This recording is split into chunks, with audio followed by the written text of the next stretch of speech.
কিছু মানুষের এতটা স্বভাব খারাপ হয়ে গেছে, এতটা স্বভাব খারাপ তো কি বলবো, তোমায় বলে বোঝাতে পারবো না। আজকে 29 তারিখ, তো গতকাল চলে গেছে 28 তারিখ। তো কি বলো তো, একটা জমিতে আমি মাঠে গিয়েছিলাম সকালবেলায় হালকা বৃষ্টির কারণে।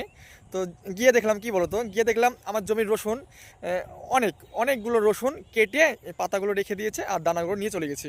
এটি কথা না বলে নয়, বলার জন্য ভিডিওটি করলাম। তো মানুষ, অন্যায়কারী মানুষ বা অন্যায় যারা করছে, এগুলো কি বলো তো, ওরা তো বুঝতে পারছে না যে ওরা অন্যায় কতটুকু অন্যায়, কিন্তু একটা না বলে এগুলো করাটা বড়ই অন্যায়। তো তোমরা স্ক্রিনের মাধ্যমে দেখতে পাচ্ছ এই রসুনগুলো সব কেটে নিয়ে চলে গেছে। তো আমি বলতে চাই যে যে তোমাদের এতটাই অভাব থাকে তো আমাকে বলবে, তোমাদের অভাবগুলো পূর্ণ করে দেবো, এই রসুনগুলো বাড়িতে গিয়ে দিয়ে আসবো। কিন্তু কারো না জানিয়ে এভাবে অন্যায়টা কখনো করবে না, কারণ এটা তুমি হয়তো ভাবছো, কিন্তু এটার নাম লেখা থাকছে, হ্যাঁ, আল্লাহর নাম লিখে রাখছে। তুমি এই অন্যায়টা এই জমিতে এই দিনে এই তারিখে করলে, তাই একটু কিছু অন্যায় করলে জেনে শুনে করবে, ভালো করে ভাববে, হ্যাঁ, যে কেউ না কেউ দেখছে অন্যায়টা।